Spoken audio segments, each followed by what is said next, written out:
بسم اللہ الرحمن الرحیم۔ السلام علیکم ناظرین، ویلکم ٹو مہر وائس یوٹیوب چینل۔ دوستو، آج کی اس ویڈیو میں ہم آپ کو بتانے جا رہے ہیں کہ رمضان کے روزے رکھنے اور نماز پڑھنے کے باوجود بھی یہ 3 قسم کی عورتیں جہنم میں ضرور جائیں گی، اور وہ کس لیے، یہ جاننے کے لیے اس ویڈیو کو اینڈ تک لازمی دیکھیے گا۔ اور اگر ابھی تک اس چینل کو سبسکرائب نہیں کیا تو برائے مہربانی اسے سبسکرائب لازمی کر لیں تاکہ اس طرح کی ہر آنے والی نئی ویڈیو آپ تک بر وقت پہنچ سکے۔ دوستو، اللہ تبارک و تعالیٰ نے انسان کو مٹی سے بنا کر اشرف المخلوقات کا لقب دیا۔ سوچنے اور سمجھنے کے لیے اسے عقل و شعور کی نعمت سے نوازا، دیکھنے، سننے، چکھنے اور سونگھنے کے لیے اور لذت و تکلیف محسوس کرنے کے لیے خاص خمسہ جیسے اعضاء سے مزین کیا۔ راہ حق دکھانے اور بتانے کے لیے انبیاء کرام علیہ السلام کا عظیم الشان سلسلہ جاری فرمایا، انہیں آیات بینات اور معجزات سے مالا مال کیا۔ انبیاء اور رسول علیہ السلام نے اولاد آدم کو ان کے خالق و مالک کی بندگی اور اطاعت کی طرف بلایا۔ جن بندگان الہی نے ان داعیان اللہ کی دعوت پر لبیک کہا اور اسے قبول کیا، خالق کائنات نے انہیں سعادت مندی اور نجات ابدی کا پروانہ عطا کیا، اور جن افراد نے ان کی دعوت سے سرتابی کی اور طغیان و عصیان کا مظاہرہ کیا، رب ذوالجلال نے انہیں راندہ درگاہ اور اتاب و عقاب کا نمونہ بنا دیا۔ سلسلہ نبوت کی آخری کڑی خاتم الانبیاء حضرت محمد مصطفیٰ صلی اللہ علیہ وآلہ وسلم کو اللہ تبارک و تعالیٰ نے مبعوث فرمایا، قرآن کریم جیسی دارائب اور عظیم کتاب کو آپ پر نازل فرمایا، آپ کی شریعت کو آخری شریعت بنایا۔ آپ نے اپنی امت کو سب سے پہلے اللہ تعالیٰ کی توحید اور اپنی رسالت کی دعوت دی۔ جن لوگوں نے کلمہ توحید اور آپ صلی اللہ علیہ وآلہ وسلم کی رسالت کو قبول کیا، انہیں نماز کی دعوت دی گئی۔ اس کے بعد زکوٰۃ، حج اور رمضان کے روزہ کی فرضیت نازل ہوئی، اور ان 5 چیزوں کو اسلام کی بنیاد اور اساس قرار دیا گیا۔ جیسا کہ حضور اکرم صلی اللہ علیہ وآلہ وسلم کا ارشاد پاک ہے، اسلام کی بنیاد 5 چیزوں پر ہے: اس بات کی گواہی دینا کہ اللہ کے سوا کوئی معبود نہیں اور محمد صلی اللہ علیہ وآلہ وسلم اللہ کے بندے اور اس کے رسول ہیں، اور نماز قائم کرنا اور زکوٰۃ دینا اور حج کرنا اور رمضان کے روزے رکھنا۔ مختصر یہ کہ اللہ تبارک و تعالیٰ نے حضور اکرم صلی اللہ علیہ وآلہ وسلم کی برکت سے اس امت کو رمضان جیسا پاک مہینہ عطا فرمایا، جس میں تھوڑی سی بدنی مشقت یعنی سحری سے لے کر غروب آفتاب تک عبادت کی نیت سے کھانے پینے اور جنسی خواہشات سے اپنے آپ کو روک لینے پر اللہ تعالیٰ نے انہیں بہت سے انعامات، برکات، ہدایہ اور عطایا سے نوازا ہے۔ مثلا رزق کی زیادتی، گناہوں سے مغفرت، جہنم سے آزادی، جنت کا حصول، روزے دار کے منہ کی بو، اللہ تعالیٰ کے نزدیک مشک و عنبر سے زیادہ پسندیدہ ہونا، سارا دن مچھلیوں کا ان کے لیے استغفار کرنا، جنت کا ان کے لیے سجایا جانا، سرکش شیاطین کا قید کیا جانا، رمضان کی آخری رات میں روزہ داروں کی مغفرت کا کیا جانا، اللہ تبارک و تعالیٰ کا روزے دار کی طرف متوجہ ہونا اور اپنی رحمت خاصہ کا نزول فرمانا، اللہ تبارک و تعالیٰ کا خطاؤں کو معاف فرمانا، روزے داروں کی دعاؤں کا قبول ہونا، اللہ تبارک و تعالیٰ کا اپنے روزے دار بندوں کی وجہ سے ملائکہ پر فخر کرنا، روزے کا گناہوں اور جہنم سے ڈھال بننا، رمضان میں ایک نفل کا ثواب فرض کے برابر اور ایک فرض کا ثواب عام دنوں کے اعتبار سے 70 فرائض کے برابر ہونا، اسی طرح عام عبادات میں ایک عمل کا ثواب 10 گنا سے لے کر 700 تک، اور خاص طور پر شب قدر کی عبادت کا ثواب 1000 مہینوں سے افضل اور زائد ملنا۔ لیکن روزے کے لیے اللہ تبارک و تعالیٰ کا یہ فرمانا کہ روزہ میرے لیے ہے اور میں ہی اس کی جزا دوں گا، اور دوسری روایت میں ہے کہ میں خود روزے کی جزا ہوں، یعنی میں روزے دار کا بن جاتا ہوں، اب جو وہ چاہے گا میں اس کو عطا کر دوں گا۔ ایک حدیث میں ہے جس کا ترجمہ یہ ہے، حضرت ابو سعید خدری رضی اللہ تعالی عنہ سے روایت ہے کہ رسول اللہ صلی اللہ علیہ وآلہ وسلم نے فرمایا، جب رمضان کی پہلی رات ہوتی ہے تو آسمان کے تمام دروازے کھول دیے جاتے ہیں، پھر ان میں سے کوئی دروازہ آخر رمضان تک بند نہیں کیا جاتا، اور جو مومن بندہ اس رمضان کی رات میں نماز پڑھتا ہے تو اللہ تعالیٰ اس کے ہر سجدے کے بدلے میں 1500 نیکیاں عطا فرماتے ہیں، اور اس کے لیے جنت میں سرخ یاقوت کا ایک گھر بناتے ہیں جس کے 60,000 دروازے ہوتے ہیں، ان میں سے ہر دروازے کے اندر ایک سونے کا محل ہے جو سرخ یاقوت سے مزین کیا گیا ہے۔ پھر مومن بندہ جب رمضان کے پہلے دن روزہ رکھتا ہے تو اس کے گزشتہ گناہ معاف کر دیے جاتے ہیں، اور ہر دن فجر کی نماز سے سورج غروب ہونے تک 70,000 فرشتے اس کے لیے مغفرت کی دعا کرتے ہیں، اور رمضان میں خواہ دن ہو یا رات وہ جو بھی سجدہ کرتا ہے اس کے بدلے میں اس کے لیے جنت میں ایک ایسا درخت لگ جاتا ہے جس کے سائے کے نیچے ایک گھڑ سوار 500 سال تک دوڑ سکتا ہے۔ اسی طرح روزے دار کو 2 خوشیوں کا ملنا، ایک افطار کے وقت کی خوشی کہ اللہ تبارک و تعالی نے روزے جیسی عظیم عبادت کی توفیق عطا فرمائی اور ایک خوشی اللہ تبارک و تعالی سے ملاقات کے وقت ہوگی انشاءاللہ۔ اسی طرح روزہ داروں کے لیے جنت کے باب ریان کا مخصوص ہونا، جنت میں شراب طہور کا ملنا جس کے پینے کے بعد کبھی بھی پیاس نہیں لگے گی، روزہ رکھنے سے صحت کا ملنا، روزہ کا روزے دار کے لیے قیامت کے دن سفارش کرنا، خیر کے کام کرنے والوں کو اللہ تعالیٰ کے منادی کی طرف سے مزید اعمال خیر کی ترغیب دینا، رمضان کی پہلی رات میں اللہ تبارک و تعالیٰ کا اپنے بندوں پر نظر رحمت کرنا، اور جس پر اللہ تعالیٰ کی نظر رحمت ہو گئی اس کو کبھی عذاب کا نہ ملنا،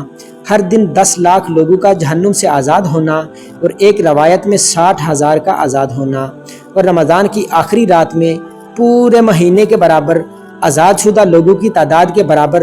لوگوں کا جہنم سے آزاد کیا جانا،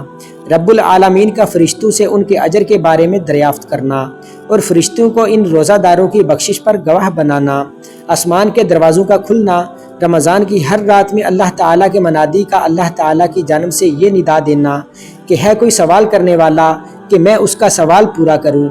ہے کوئی اپنے گناہوں سے توبہ کرنے والا کہ میں اس کی توبہ قبول کروں، ہے کوئی بخشش مانگنے والا کہ میں اس کو بخش دوں، ہے کوئی دعا کرنے والا کہ میں اس کی دعا قبول کروں۔ شب قدر میں فرشتوں کا عبادت میں مصروف لوگوں سے مصافحہ کرنا، ان کی دعاؤں پر فرشتوں کا آمین کہنا، ہر رات دن میں روزہ دار کی ایک دعا کا قبول ہونا، یہ تمام وہ انعامات ہیں جو اللہ تبارک و تعالی روزہ رکھنے والوں کو روزہ کی بنا پر عطا فرماتے ہیں۔ روزہ رکھنے کی بنا پر اتنے انعامات ملنے کے باوجود اللہ تبارک و تعالی نے اہل ایمان کو روزہ کی فرضیت کے بارے میں بڑے محبانہ، شفیقانہ اور حکیمانہ انداز میں فرمایا، اے ایمان والو، فرض کیا گیا تم پر روزہ جیسے فرض کیا گیا تھا تم سے اگلوں پر تاکہ تم پرہیزگار ہو جاؤ، یعنی یہ روزہ صرف تم پر فرض نہیں ہوا بلکہ تم سے پہلے لوگوں پر بھی فرض کیا گیا، اور یہ روزہ اس لیے فرض کیا گیا تاکہ تم متقی بن جاؤ، اور یہ چند دنوں کی بات ہے،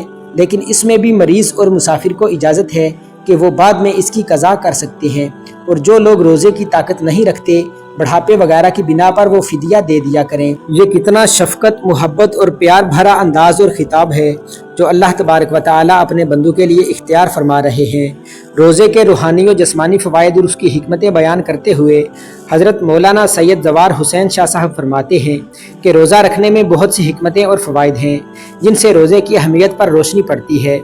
ایک حکمت یہ ہے کہ روزہ رکھنے سے انسان کو اپنی عاجزی اور مسکینی اور خدا تعالیٰ کی عظمت و جلال اور اس کی قدرت کاملہ پر نظر پڑتی ہے، اور اس سے بندگی اور فرما برداری کی صفت پیدا ہوتی ہے۔ روزے کی برکت سے چشم بصیرت کھلتی ہے اور دین کی سمجھ میں ترقی ہوتی ہے۔ روزے کی حالت میں فرشتوں کی صفات ملکیہ سے متصف ہوتا ہے، اور اس کی برکت سے انسان کو ملائکہ الہی کے ساتھ قرب حاصل ہوتا ہے۔ روزے کے ذریعے سے اللہ تعالیٰ کی شکر گزاری کا موقع ملتا ہے، درندگی اور چوپایوں والی صفت سے دوری حاصل ہوتی ہے، اور انسانی ہمدردی کا جذبہ دل میں پیدا ہوتا ہے، کیونکہ جب تک کسی شخص نے بھوک اور پیاس کی تکلیف کو محسوس ہی نہ کیا ہو وہ بھوکوں اور پیاسوں کے حال سے کس طرح واقف ہو سکتا ہے۔ جو شخص بھوک اور پیاس کی مشقت سے واقف نہ ہو وہ رازق مطلق کی نعمتوں کا شکر حقیقی طور پر ادا نہیں کر سکتا، اگرچہ زبان سے شکر کے الفاظ ادا کرتا رہے، جب تک کسی کے معدے میں بھوک اور پیاس کا اثر اور اس کے رگ و ریشہ میں ذوف و ناتوانی کا احساس نہ ہو، اس کو اللہ تبارک و تعالیٰ کی ان نعمتوں کی قدر نہیں ہوتی جو اس کی بھوک اور پیاس کو دور کرتی اور کمزوری کو زائل کرتی ہیں۔ اسی لیے وہ ان خداوندی نعمتوں کا کما حق و شکر بھی ادا نہیں کر سکتا۔ روزہ انسان کے لیے ایک روحانی غذا ہے جو دوسرے جہاں یعنی آخرت میں انسان کو ایک غذا کا کام دے گا۔ جن لوگوں نے اس دنیا میں روزے نہیں رکھے ہوں گے وہ اس جہاں میں بھوکے پیاسے ہوں گے، اور ان پر آخرت میں روحانی افلاس ظاہر ہوگا، کیونکہ انہوں نے اپنے ساتھ اپنا زاد راہ نہیں لیا۔ روزے کی اہمیت یہ بھی ہے کہ یہ بلغمی امراض اور رطوبات فضلیہ کو جسم سے زائل کر دیتا ہے۔ روزے میں صبر اور برداشت کرنے کی عادت ہو جاتی ہے۔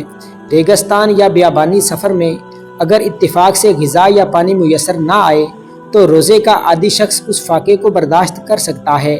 بخلاف زیادہ کھانے والے شخص کے جو فاقہ کو زیادہ دیر تک برداشت نہ کر کے تھوڑے عرصے میں موت کے منہ میں پہنچ جاتا ہے۔ ان سب مصلحتوں اور حکمتوں کے باوجود روزے کی ایک بہت بڑی اہمیت اور ایک خاص حکمت یہ ہے کہ روزہ اللہ تعالیٰ کی محبت کا ایک بہت بڑا نشان ہے۔ جس طرح کوئی شخص کسی کی محبت میں سرشار ہو کر کھانا پینا چھوڑ دیتا ہے اور میاں بیوی کے تعلقات بھی اس کو بھول جاتے ہیں، اسی طرح روزہ دار بھی اللہ تعالیٰ کی محبت میں سرشار ہو کر اسی حالت کا اظہار کرتا ہے۔ یہی وجہ ہے کہ اللہ تبارک و تعالیٰ کے سوا کسی اور کے لیے روزہ رکھنا جائز نہیں ہے۔ مسلمانوں کو چاہیے کہ ان ایام کی قدر کریں، اخلاص اور محض اللہ تعالیٰ کی رضا کے حصول کے لیے روزہ رکھیں۔ روزے کو جھوٹی باتوں، تمام گناہوں اور ریاکاری سے محفوظ رکھیں، ورنہ روزے کے ثواب سے محرومی کا سامنا کرنا پڑے گا۔ جیسا کہ آپ صلی اللہ علیہ وآلہ وسلم کا ارشاد مبارک ہے کہ کتنے روزہ رکھنے والے ایسے ہیں کہ جنہیں سوائے بھوکا پیاسا رہنے کے کچھ حاصل نہ ہوگا، اور کتنے قیام کرنے والے ایسے ہیں کہ سوائے مشقت کے انہیں کچھ حاصل نہ ہوگا۔ اسی طرح آپ صلی اللہ علیہ وآلہ وسلم کا ارشاد ہے، یعنی جس نے رمضان کا روزہ رکھا اور اس کی حدود کو پہچانا اور روزوں کا ہر اعتبار سے تحفظ کیا، اللہ تبارک و تعالیٰ ایسے روزہ کو گزشتہ گناہوں کے لیے کفارہ بنا دیں گے۔ مسلمان خواہ مرد ہوں یا عورتیں بغیر عذر شرعی کے کسی روزہ کی قضا نہ کریں، اس لیے کہ آپ نے ارشاد فرمایا، یعنی جس نے رمضان کا ایک روزہ بغیر کسی رخصت اور بیماری کے چھوڑ دیا، ساری زندگی وہ روزے رکھتا رہے، اس ایک روزے کا ثواب اسے نہیں مل سکتا۔ روزہ خواہ فرض ہو یا نفل، اس میں کوئی ایسی خاص بات تو ضرور ہے نا کہ جس کی بنا پر آپ بار بار اس کی تاکید کر رہے ہیں اور فرماتے ہیں کہ اس کے مثل اور اس کے برابر کوئی عبادت نہیں ہے۔ جیسا کہ حضرت ابو امامہ رضی اللہ عنہ سے روایت ہے کہ میں نے عرض کیا، اے اللہ کے رسول صلی اللہ علیہ وآلہ وسلم، مجھے کوئی ایسا عمل بتائیے کہ جس کی بنا پر مجھے جنت کا داخلہ مل جائے۔ آپ نے فرمایا، روزوں کو لازم پکڑو، اس کے برابر کوئی عمل نہیں ہو سکتا۔ صحابی فرماتے ہیں، میں نے دوبارہ سہ بارہ یہی سوال کیا، آپ نے ہر مرتبہ یہی فرمایا کہ روزوں کو لازم پکڑو، اس کے برابر کوئی عمل نہیں ہو سکتا۔ حضرت ابو امامہ رضی اللہ عنہ نے اس پر ایسا عمل کر کے دکھایا کہ رمضان کے فرض روزوں کی بجا آوری تو کرتے ہی تھے، لیکن نفلی روزوں کا بھی ساری زندگی ایسا اہتمام کیا کہ کہا جاتا ہے کہ ان کے گھر سے دن کو کبھی بھی دھواں اٹھتا ہوا نظر نہیں آیا، سوائے ان دنوں کے جب کہ کوئی مہمان ان کے گھر میں آ جاتا۔ اسی لیے فرمایا گیا کہ رمضان المبارک کی برکتوں اور رحمتوں سے جو محروم رہا، وہ تمام خوبیوں اور بلائیوں سے محروم رہا۔ رمضان المبارک کو قرآن کریم کے ساتھ ایک خاص تعلق ہے۔ ہر مسلمان کو چاہیے کہ رمضان المبارک میں زیادہ سے زیادہ قرآن کریم کی تلاوت کرے، دعاؤں کا اہتمام کیا جائے، صدقہ و خیرات کی کثرت کی جائے، اپنے ملازم اور نوکروں سے کام میں تخفیف کی جائے، لا الہ الا اللہ کا ورد رکھا جائے، استغفار کا معمول بنایا جائے، جنت کی طلب ہو اور جہنم سے آزادی کی دعائیں کی جائیں۔ ناظرین، رمضان میں فرشتے ہمارے گھروں میں کیوں آتے ہیں اور آ کر لوگوں سے کیا کہتے ہیں، اور وہ فرشتے اللہ تبارک و تعالیٰ سے کیا عرض کرتے ہیں؟ حضرت ابو ہریرہ رضی اللہ عنہ سے روایت ہے کہ جناب رسول اللہ صلی اللہ علیہ وآلہ وسلم نے ارشاد فرمایا، رات اور دن میں فرشتوں کی ذمہ داریاں بدلتی رہتی ہیں، اور فجر اور عصر کی نمازوں میں ان ڈیوٹی پر آنے والوں اور جانے والے فرشتوں کا اجتماع ہوتا ہے۔ پھر تمہارے رات والے فرشتے جب اوپر چڑھتے ہیں تو اللہ ان سے پوچھتا ہے، حالانکہ وہ ان سے بہت زیادہ اپنے بندوں کے متعلق جانتا ہے، کہ میرے بندوں کو تم نے کس حال میں چھوڑا؟ وہ کہتے ہیں کہ ہم نے جب انہیں چھوڑا تو فجر کی نماز پڑھ رہے تھے، اور جب ان کے پاس گئے تب بھی وہ عصر کی نماز پڑھ رہے تھے۔ فرشتوں سے وہ فرشتے مراد ہیں جو انسانوں کے اعمال لکھتے ہیں۔ حضرت امام نووی رحمۃ اللہ تعالی علیہ فرماتے ہیں، رات اور دن ذمہ داری ادا کرنے والے فرشتوں کی ڈیوٹیوں کی تبدیلی کے اوقات کو عبادت کے اوقات میں مقرر کرنا بندوں پر اللہ تعالیٰ کے خاص لطف و کرم کا مظہر اور اعزاز ہے، کیونکہ یہ فرشتے اللہ تعالیٰ کے ہاں انسانوں کے لیے صبح و شام خیر اور فرمانبرداری جس کا وہ مشاہدہ کرتے ہیں پر ہونے کی گواہی دیتے ہیں۔ علامہ بدر الدین عینی رحمۃ اللہ علیہ اس حدیث کے فوائد میں فرماتے ہیں،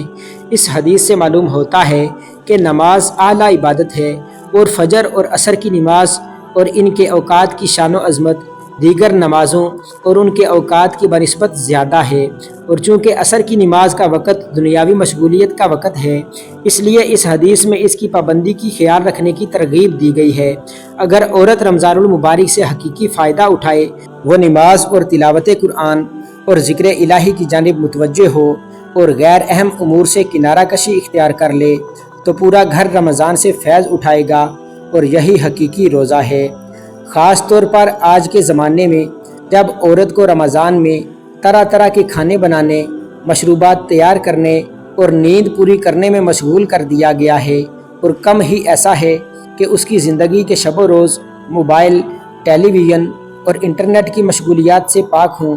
آج کل کتنی خواتین ہیں جو راتوں کو قیام اللیل کا اہتمام کرتی ہوں، یا قرآن کریم کی تلاوت کا اہتمام کریں، یا اس مہینے میں علم حاصل کرنے کے لیے گہرائی میں سوچیں اور رمضان المبارک کی خیر کو زیادہ سے زیادہ جمع کرنے کا شوق رکھیں۔ جس دن مسلمان عورت نے اس کی ابتدا کر لی اور آگے بڑھ کر اس کی حرص دکھائی، تو یوں جانیے کہ اسی دن اس نے مردہ ہوتی ہوئی اسلامی حیات میں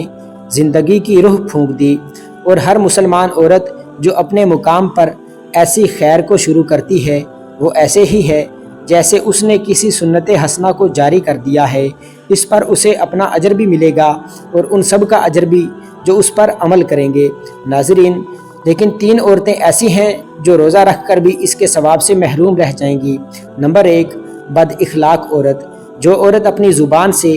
دوسرے مسلمان کو تکلیف پہنچائیں، کیونکہ نبی کریم صلی اللہ علیہ وآلہ وسلم نے فرمایا، بہترین مسلمان وہ ہے جس کی زبان سے دوسرا مسلمان محفوظ ہوگا، جس کے اخلاق سب سے اچھے ہوں گے۔ نمبر 2، جو عورت اپنے شوہر کی ناشکری کرتی ہیں، ان کی نافرمانی کرتی ہیں۔ نمبر 3، بے پردہ عورت۔ رسول اللہ صلی اللہ علیہ وآلہ وسلم نے فرمایا کہ جو عورت پردہ نہیں کرتی وہ جنت تو کیا اس کی خوشبو بھی نہیں پائیں گی۔ اللہ تبارک و تعالی ہمیں رمضان المبارک جیسے سعید لمحات و اوقات عبادت میں گزارنے اور اس کے تمام انعامات، برکات اور فضائل حاصل کرنے کی توفیق عطا فرمائے۔ آمین یا رب العالمین۔